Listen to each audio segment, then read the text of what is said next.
রোগীর সেবার মান উন্নয়নে নানামুখী পদক্ষেপ নিয়েছে শেরেবাংলা মেডিকেল কলেজ হাসপাতাল কর্তৃপক্ষ।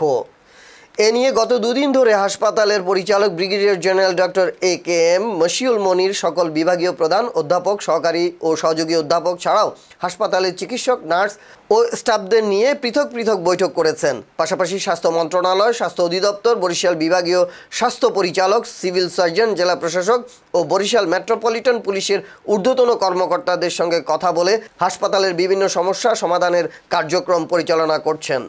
উল্লেখ্য, টানা 2 সপ্তাহ ধরে বরিশালের বিভিন্ন স্থানে ছাত্র জনতার আন্দোলন এবং দাবির পরিপ্রেক্ষিতে নানামুখী পদক্ষেপ নিয়েছে হাসপাতাল কর্তৃপক্ষ। সোমবার সকালে এ বিষয়ে সংবাদ সম্মেলনে বিস্তারিত তুলে ধরেন হাসপাতালের পরিচালক। আশা করি স্টেশন করতে 2-3 মাস লেগে যায়। এটা আমাদেরকে এবার একটা MRI মেশিন দিবেন, একটা এনজিওগ্রাম করার জন্য ক্যাথেটার দিবেন, একটা সিআর মফাসল লাগা দিবেন, এটা আমরা বলছি। এবং এই সিদ্ধান্ত কিন্তু কালকে না, এটা কিন্তু আরও প্রায় 1 মাস আগে আমাদের একটা বাজেট কনফারেন্স হয়, সেখানে কিন্তু আমরা এটা আমাদেরকে বলেছিলাম বরিশালে দেওয়া হবে। আপনাদের কাছে আমার একটাই অনুরোধ, সবার কাছে একটু ধৈর্য ধরতে হবে। এটা এমন একটা বিষয় যে রাতারাতি সম্ভব না, রাতারাতি বিল্ডিং করা যায় না, রাতারাতি রিক্রুটমেন্ট করা যায় না, লোক নিয়োগ করাও যায় না, একটা প্রসেসের ব্যাপার। একটু সময় দিতে হবে, একটু সময় বলতে কত, মিনিমাম 1 মাস, সর্বোচ্চ 3 মাস। এর ভিতরে যদি আপনাদের দৃশ্যমান পরিবর্তন না হয় তখন আপনি আমাদের আঙুল তুলবেন, আমরা আপনার 100% আমরা জবাব দিতে পারবো। দ্বিতীয় প্রশ্নটা হচ্ছে, আপনার কথা আমরা বুঝি, কিন্তু দর্শকদের উদ্দেশ্যে আপনি একটা জিনিস একটু শেয়ার করবেন।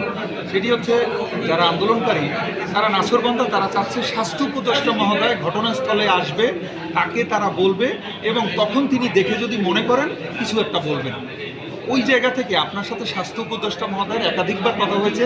এই প্রসঙ্গে বরিশালে ওনার আসা, ওনার উপস্থিতি প্রসঙ্গে আপনার কাছে কোনো খবর আছে কিনা, কোনো বার্তা দিয়ে আছে কিনা?